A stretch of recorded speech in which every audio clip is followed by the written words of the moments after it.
Well, today we saw the ousted President Mohamed Morsi behind a glass barricaded cage in this makeshift courtroom, screaming that he is still the legitimate president, telling the judge, "Who are you? Do you know who I am?" And the judge responding, "I'm the chief of this court," putting him in his place. And it's really come full circle. He was a prisoner, he was elected president, and now he's in that prison jumpsuit again. So where do you think this is leading? Because even as we've seen the violence leading up to the 3-year anniversary, we've seen this Cairo court appearance now, but also the announcement today that an Interior Ministry official was assassinated. Who did that? And is that sort of simply just deepening the violence and the uncertainty? Well, at this point, Egypt seems to be facing the beginning of a low-level insurgency. We saw a spate of bombings over the weekend being claimed by an extremist militant group, Ansar Bayt al-Maqdis, and today the assassination of a top interior minister official.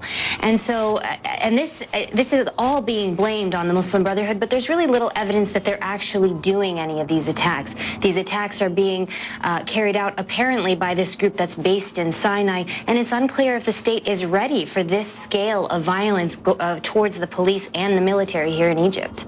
So the question is a backlash happening against the ousting of the president and also declaring the Muslim Brotherhood a terrorist organization? I guess in the midst of all this, what does General al-Sisi's potential run for the presidency, what does this do? Does this deepen the crisis, or will it lead Egypt out of this crisis? You know, it very well could deepen the crisis. Egyptians are expecting so much from Field Marshal Abdel Fattah al-Sisi. They expect him to fix every problem in this country, from the battered economy to the violence that we're seeing. But what we've seen since the ouster of Morsi is consistent protests from day one that turn quickly violent, clashes that are killing dozens of people. We saw between 49 and 64 people die in one day on Saturday. So people are saying, people want this to lead to stability, but critics and analysts say this will likely lead to more violence and less acceptance of any kind of dissent. I want to ask you, as a reporter, obviously for a foreign news organization, but as we see some of our colleagues in jail and we see broad dissent being punished, whether it's in media or academic circles, how are you actually covering this story, and under what threats are you operating?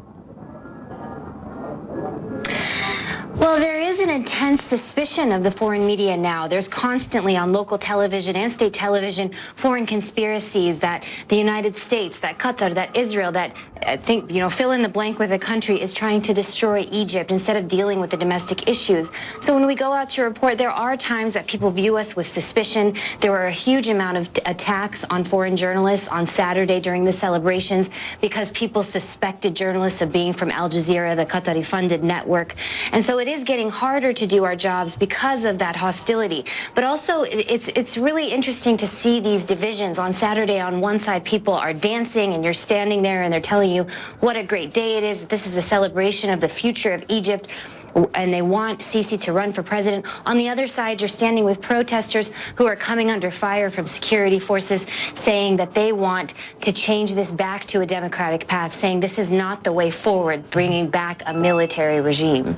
Leila Fadel, thank you for joining me. Thanks for your reporting, and we'll obviously keep watching this. And we want to obviously keep exploring what is going on here in Egypt. As we've just said, important to remember that 3 colleagues, journalists working for Al Jazeera, Peter Gresti, Baha Mohammed, and Mohammed Fahmy, do remain in detention in Egypt, and they've been held without charge since December 29th. Now, turning now to the political divisions that are obviously in sharp focus.